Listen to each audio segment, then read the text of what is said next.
Hello, I like to help you to take your Wing Chun to the next level. I teach Wing Chun professionally almost 18 years, and I think I have some interesting tips for you. What is the topic today? A very important topic, because one of the biggest problems of Wing Chun often is our step work. Many people say Wing Chun step work is very static, it's not agile, it's not flexible. But that's not true. It's just that people don't train it the correct way. And many people don't know how to train it, that our step work gets very, as I said, agile and flexible. And today I want to show you some very, very important exercises, how we can really free our stepping, that we can move easily in every direction. As I mentioned before, Wing Chun step work, sometimes it looks little bit robotic, you know, you have always one leg in front, and then when you have here this stepping, yeah, as I said, it looks like a robot, and it is not really this kind of fast and flexible step work you might need in a fighting situation.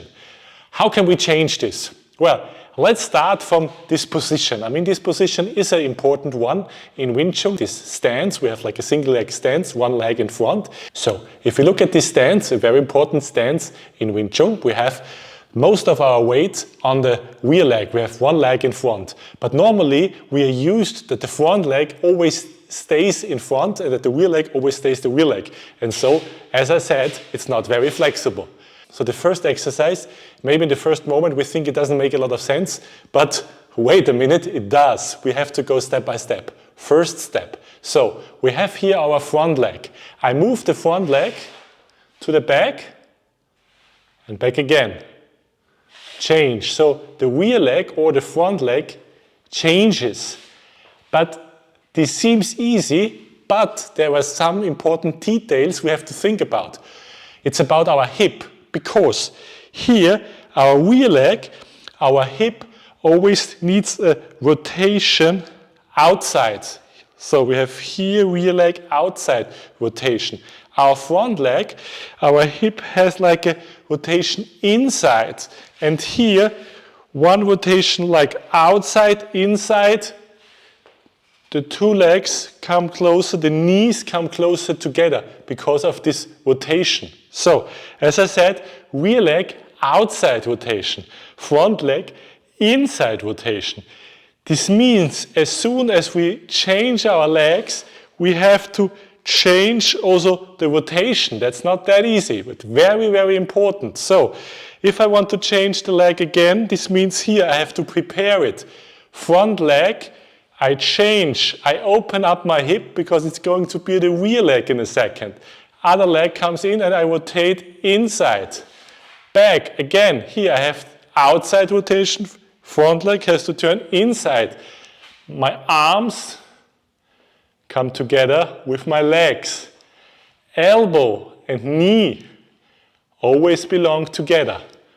This is the beginning, first exercise. If we can do this, we can add a step. This means I change and I step the way we are used to. Or I move backwards and step, change, step, change, step. I could do both. I could do either change first the leg and then step. Again, I change the leg and then I step. Or I do it the other way around, which means I step and then I have a change. I step and then I change the leg. I step, then I change the leg. If we got this and think about the details are important. If we can do the details correctly, then we are ready for the next level, which means we can combine now the normal stepping we are used to with changing of the legs. This means now I change the leg. Maybe I do two normal steps, change, step, step, change. Backwards, the same. Step, step, change. Change again, step, change. Forward, forward, change. So you could combine it as you like, those two kinds of let's say, movements. So, which is like the normal step, or the, I call it now changing step. I mean, it's not the proper name, but I think you know what I mean, okay? We combine those two. And this also sometimes makes us much faster. If I go here, change, push, I'm much faster than only the normal way. So, from my experience, it makes a lot of sense to combine like 2 of those changing steps, but not necessarily more than 2. So if it's 1, 2, 3, again, getting very strange, but 1, 2, and then push, and again, then it makes you already a lot faster and more flexible. If we got this, we take it to the next level. Okay, now I know, I have the possibility, change the front leg, change, and again, and again. But if I change, nobody says I have to put the front leg exactly again on this straight line. Why? It's also possible to say, okay, I change the leg, but then I move to here, for example, or I change, move to there. The same when I step backwards. I can step backwards in a straight line, okay, but I could also, again, move somewhere completely different. So I have my normal step and I change, and I also change completely the direction where I'm going to. This makes me again very, very flexible. I can move now to almost every direction very fast, and still, this is important, I have to find my proper Wing Chun stance. It's not just moving somewhere very fast, no. Stance, then I move. Stance, stance, back, back, move, move, move. What I am doing now is I add already some arm movements. At the beginning, you just change the arms together with your legs. You have one front arm.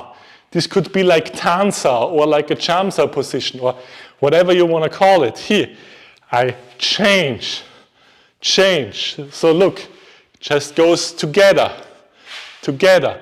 Or you can start adding other movements like Kwansao, Gansao, Tansao and punch, Gansao and punch, whatever you want to do, yeah?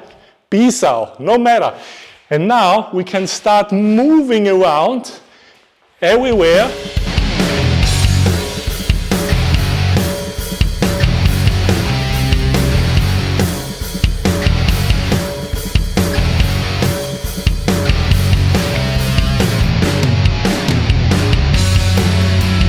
Now we can move in every direction. One more exercise, we go to an on-guard position, and now we just have to imagine somebody is going to attack us. And now our imagination starts working. You can think of every direction. Maybe the attack comes from there. How can I step here? Okay, now the attack is maybe from here. Okay, sometimes it's difficult, maybe it comes from here. Only with the rear leg, we have our problems. But I can always find a way of changing my position so that kind of every direction for us is possible to be prepared and ready for an attack. And this is a great exercise. If we train it in this way, then our step work, as I said at the beginning, is much, much more flexible, and it's much easier for us to answer every move of our opponent. So I hope you liked the video. Please try this at home. I mean, it takes some time.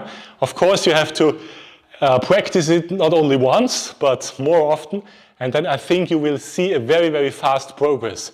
Let me know about your progress. I'm happy about comments, I'm happy about questions, but I'm very, very sure that this will really help you to take your step work, your mobility, that you can really act very agile in a fighting situation. I think it will really take it to another level.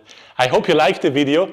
If you do, there are many, many more videos. Now also many more videos in English. This is quite new. In the past I only published videos in German, but now many new English videos are going to come. And yeah, I hope you like my channel and maybe we see each other in one of the next videos.